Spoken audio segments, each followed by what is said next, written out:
Welcome to the latest installment of Brandon Brothers. I'm Doug. And I'm Johnny. Today we're continuing our conversation about generative AI ethics, specifically transparency. All right, let's get to it.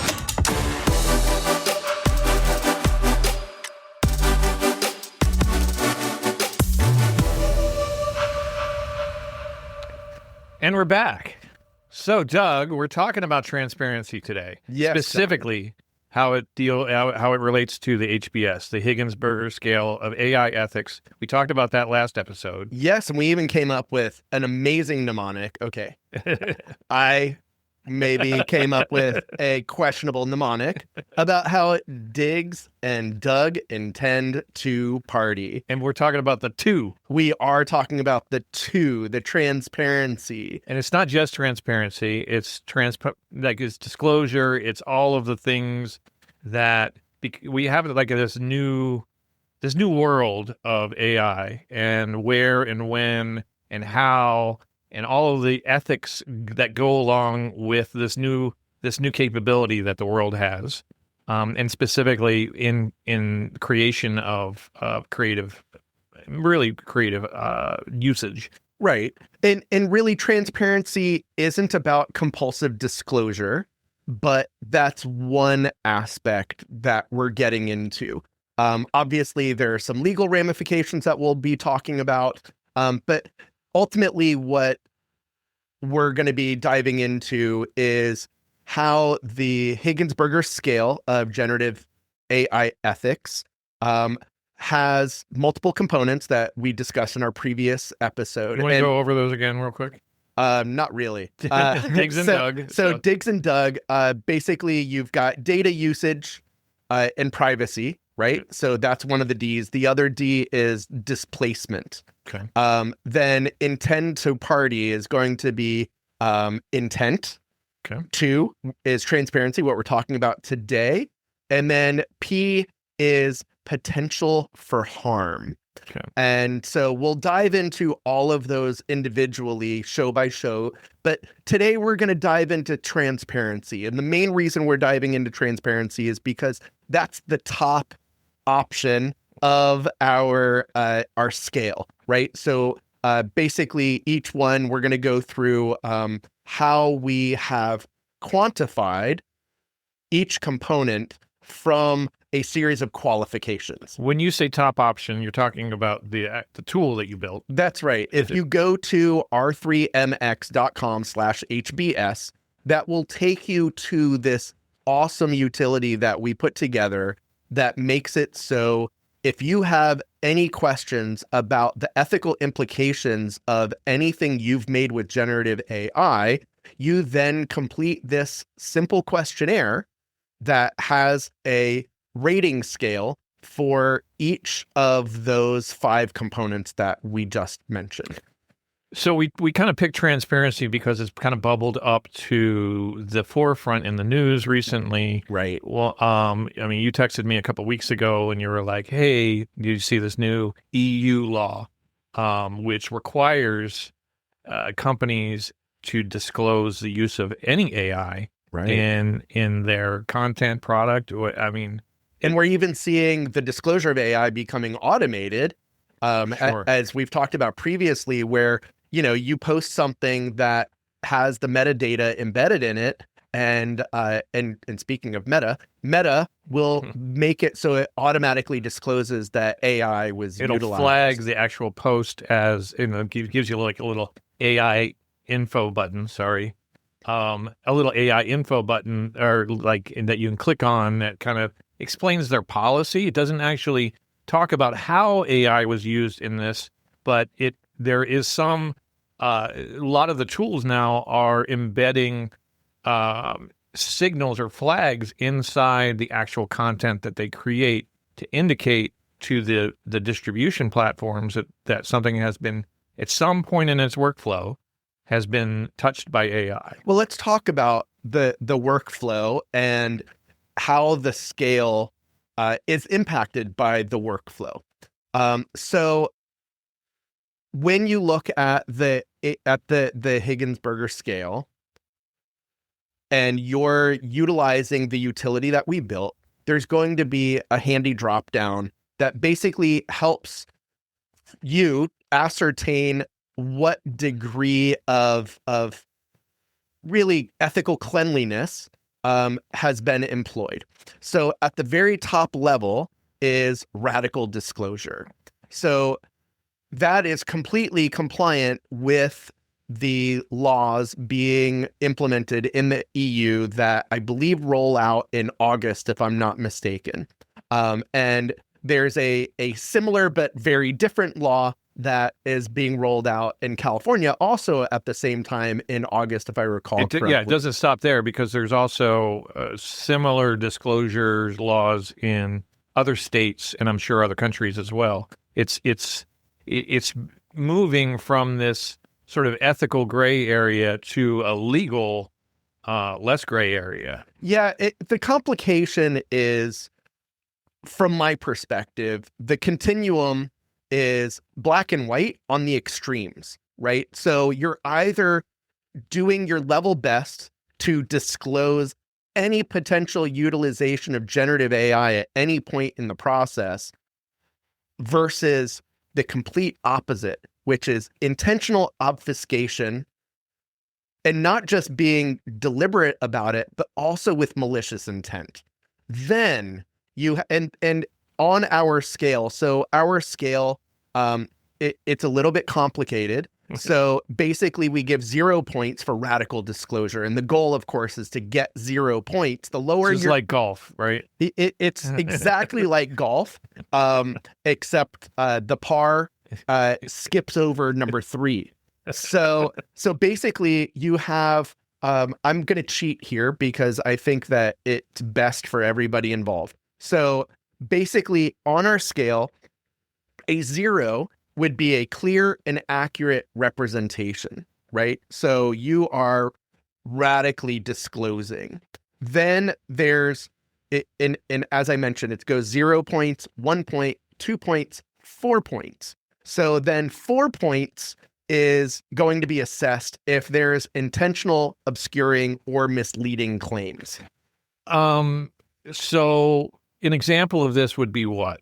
Of where somebody might intentionally obscure the use of AI for some nefarious gain. Right. So there are so many different use cases for this, but the most reasonable expectation for this to be employed is where, for example, let's say that there is a marketing coordinator who has been tasked to write blog posts. Well, obviously, you can generate blog posts to your heart's content using generative AI with minimal involvement, right? You give it a simple prompt, you say how many words or characters you want it to be, whether or not you tell it. You can even like give it examples of your previous blog posts that your company has. Right. You can feed it with whatever data you want. Right. And if this isn't limited to ChatGPT or Claude either, it is. A lot of tools do. Yes, absolutely.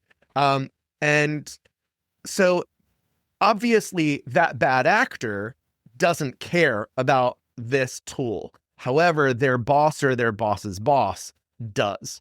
And so that's where this comes into play, where someone discovers, because of this metadata that we just mentioned being embedded in the content, that they have discovered that one of their employees is utilizing AI and hasn't told anybody.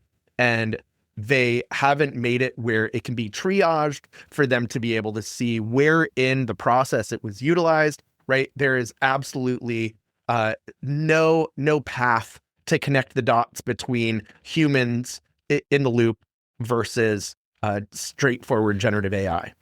So to take it to a little broader perspective, why would a manager or an owner or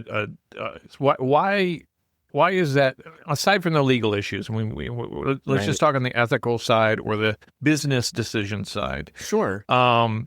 Why would they care? Perception, right? Perception is key. Do you want to be perceived as someone who makes stuff up? Do you want to be perceived as someone who doesn't originate their own content? Do you want to be perceived as inauthentic, right? What differentiates you from others? A big part of that is the human component. it makes me think of, there was he was I think it was a bank. It was a banking company that just announced a partnership with OpenAI, and he was doing a shareholder call, which is something, a fiduciary call required by law. And he did this. It was sort of a gimmick. He did disclose it, but the first half of his talk or his on the call was his AI twin, his and he had created, and they were kind of showing off this technology, but you received some backlash because, especially in a bank, trust is critically important. But see, that what you're talking about, because he took the initiative to disclose it after the fact, I would actually give that a 2. Okay. Right? So what that means is minimal or unclear disclosure, but no ultimate deception. Right? Sure. But what you're doing there is stepping into that other territory, which are deep fakes, right?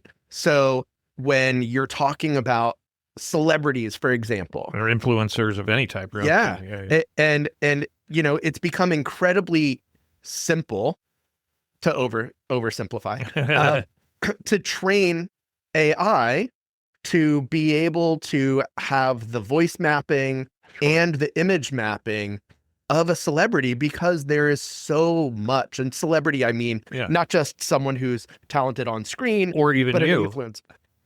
Oh, I'm hardly a celebrity. But it wouldn't. If somebody wanted to, they could go back through our library of episodes. Absolutely, which are all available on YouTube.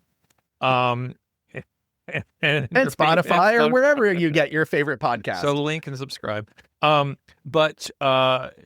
So they could go through and create a digital version of what we're doing right now and say AI is good, and AI or transparency is not necessary.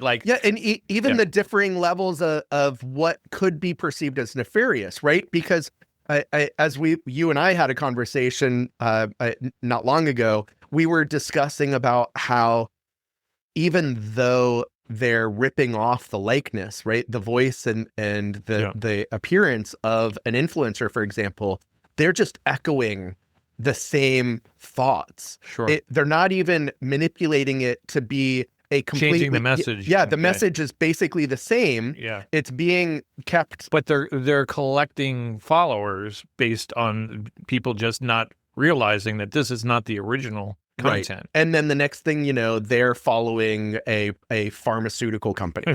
Right. Now while we're live right now, and we're definitely not AI, we do use AI tools to complete these podcasts, right? Yeah, absolutely. And what those tools are, it ranges, right? So the very first thing that we do is we process the video. And in processing the video, we have it automatically put together the first draft of our transcript, because it's way easier for it to transcribe and then for us to go in and edit than for us to do it the old-fashioned way, where you basically are like a stenographer and you keep hitting pause or hold down the pedal to pause and play the video as you're typing in each word individually. So that... Did we displace a stenographer? I don't believe so, because I know that in the past it was me. Right.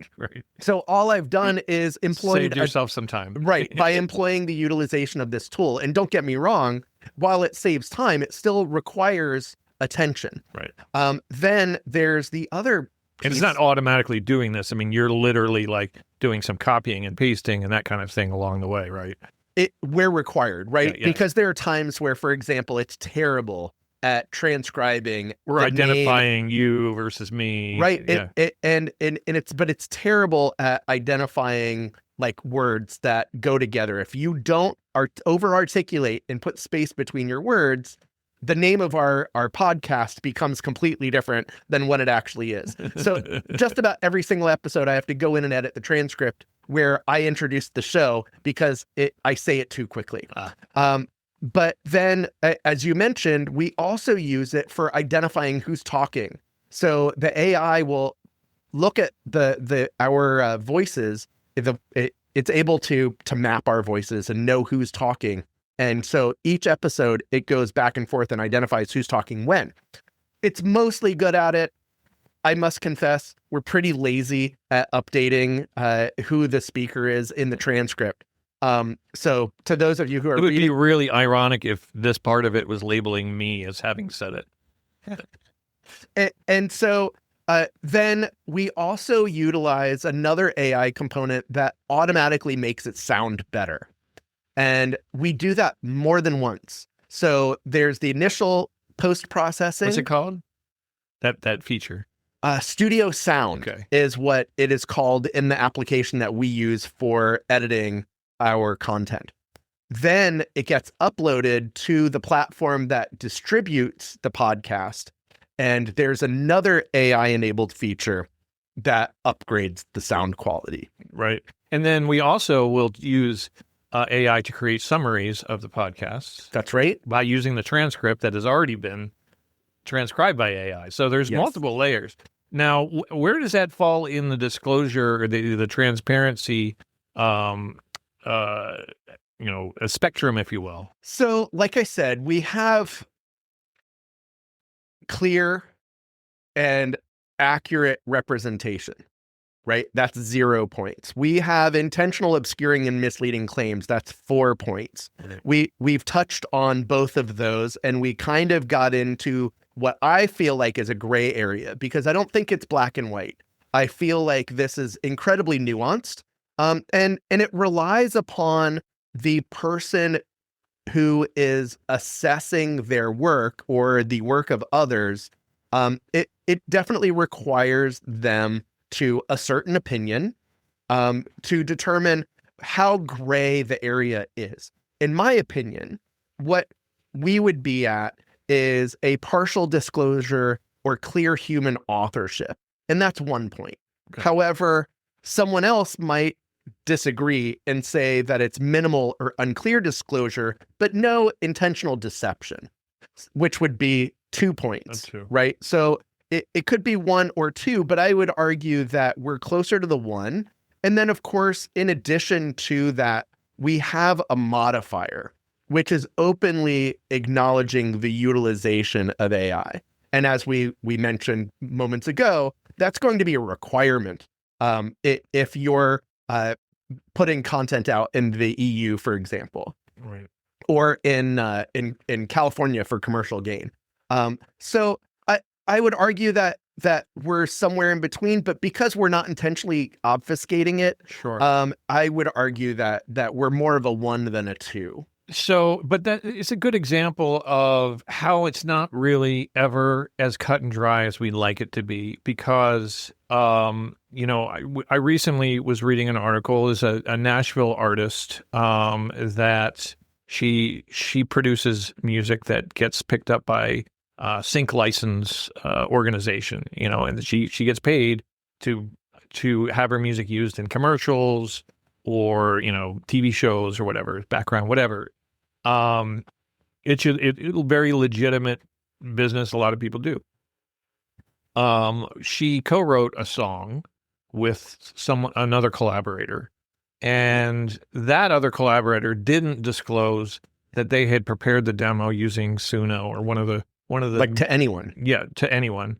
Just, said, hey, here's, Was it nefarious? Was it? I don't think so. I think it was maybe an error of omission and didn't realize that the sync license company had a very strict no AI policy. And so when down the road in this workflow of this particular song, it made it past all the way to the sync license, all the way up to the licensee. And when you get the backlash that gets identified as having been originated using generative AI, that puts the sync company at risk, which also puts that artist at risk, and anybody that collaborator has collaborated with now all gets scrutinized, because this is a problem, because the sync license company and ultimately the companies that are buying this content or licensing it or using it for advertising or whatever, they they have their own policies. And so Sure. one person's omission, even if it wasn't really intended to be nefarious, was, caused all this cascading potential problem, which led this woman, this artist, to basically say she won't work with anybody who uses AI. And I think that's it's an extreme reaction, but I understand it because she experienced a big backlash. Yeah, huge, right? Yeah. From my understanding, she basically was flagged as an AI artist. Sure. And basically was having her income inhibited. And so, obviously this creates a huge trust issue, almost to the point that that chain of custody that is almost going to be required, just like evidence in court. You need to be able to take anything that is generated that is being sold or repurposed down the workflow. You have to be able to prove human involvement all the way down to its source. Right. And I think that is really where the utilization of AI is within the ethical green zone, right? When you are utilizing it for good, you're utilizing it as a tool, not as an original content source. You have started to utilize it the way that we're utilizing AI everywhere, right? So we've been using AI for the longest time with spell check and grammar check. Sure. Baked into Microsoft Word and Google, whatever Google is, I can't even remember. Docs. Yes. Thank you for chiming in. So yeah, as far as the scale is concerned, obviously where that her cohort fell was as a 2, right? It wasn't done with malicious intent. It didn't have any open acknowledgement of AI as a modifier. And so as a result, 2 points would be assessed, and 2 points is definitely on the way to the orange, if not the red zone. Which are bad. The human in the loop part of this, I think, the courts have already been coming out with, if allowing AI to have, copyrightable, specifically with the copyright law, how to, if there's a significant human input, it can be copyrightable. But if it's pure AI, if someone just hit generate on a minimal prompt, right, then that's not copyrightable, and that's that's where the law stands right now, which makes sense because the content is being drawn from somewhere, right? I mean, we know that it's being trained on data. We know that it's really about pattern recognition, but ultimately there are strings of sentences. There are strings of melodies. There are strings of pixels making images that are being sampled from somewhere else. And it's only a matter of time where we find that it's a lot like how music sampling was back in the late 20th century. Sure. The late 20th century. I feel so old. Back in the 1900s. Yeah, but you're right. That was incredibly disruptive when sampling started. There are all kinds of lawsuits and ethical considerations, but at the end of the day, the industry accepted it and built workflows and disclosures and all the credits exactly and remuneration, right? Royalties, making sure that people were being paid for the music that they created that was ultimately sampled, right? And I'm sure Mike McDonald is doing all right. Yes. Whoa. So, I mean, I think, to sort of wrap this up with a nice little bow, I think we we really can't because legally, because there are 4 other components of the HBS. There are 4 other, but I'm specifically with transparency. Yeah. The legal ramifications are still evolving, and we're going to continue seeing that. That's why we created the HBS as an evolving framework. Sure. And just to be clear, there are ways of radical disclosure without it being a giant warning message. For example, you've created a website. That website has blog posts. Those blog posts, you've used AI perhaps as a means to edit the content. You've perhaps used AI as a means to find strengths and weaknesses in the content in order to buttress what you're putting forward. Do you have to say outright underneath that article that AI has been utilized from it? Some people would argue yes. However, I see it sometimes. I would go so far as to say it is appropriate and highly ethical to put that disclosure in the terms of use statement for the website.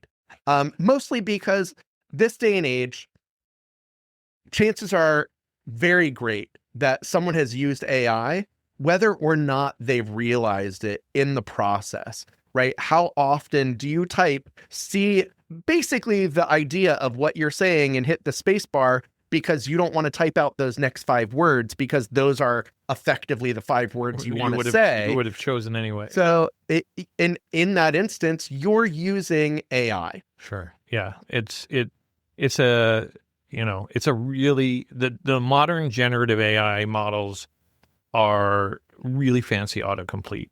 I mean, and they really are. Yeah. It works almost exactly the same way. It's just a really, really more advanced way of doing it. And so in the realm of transparency, if you're using generative AI and it's meant to originate content, you probably don't even belong here when it comes to evaluating the ethical concerns. This is really more about when you're editing an image, for example, and you highlight a segment because you want to delete it. Adobe, for example, uses Firefly, which is their AI component, to assess what pixels should go in and replace the other pixels that you've highlighted with the marquee.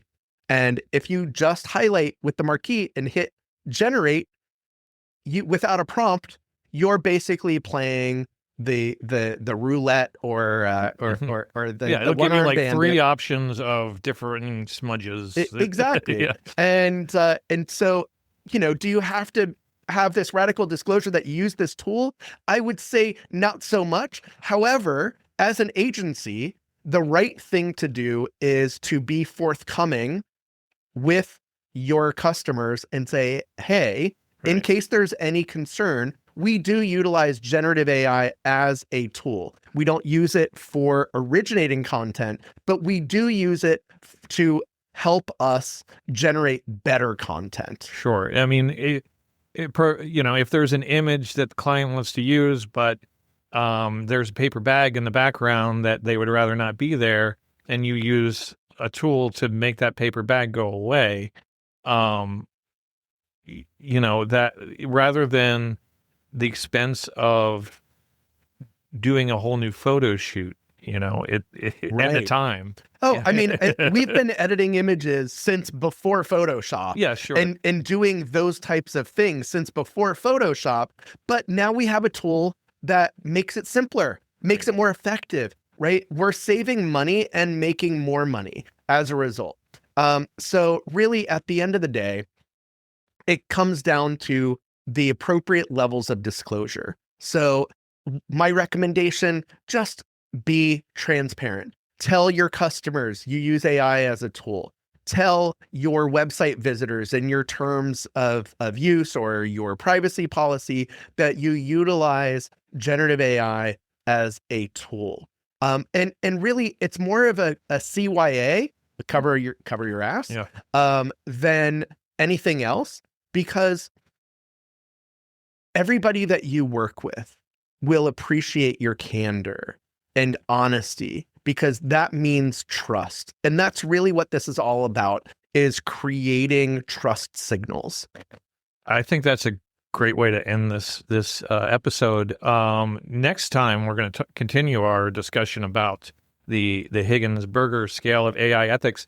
And we're going to go into the potential for harm. The potential for harm. That's a good one, because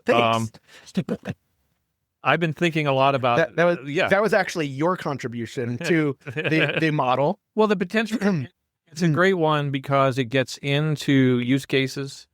So, the difference between using AI to modify a picture that you're going to post on your personal Facebook versus using AI to modify a picture that Coca-Cola is using at the Super Bowl. So yeah, it's going to be an exciting episode. Palpable. Please like and subscribe, and we appreciate all of you guys listening. And I've noticed that we've got listeners from all over the world. All over the world. It's crazy. Yeah. So we would appreciate it if some of you would say hi in the comments and tell us where you're from and what you like and what you want to hear about.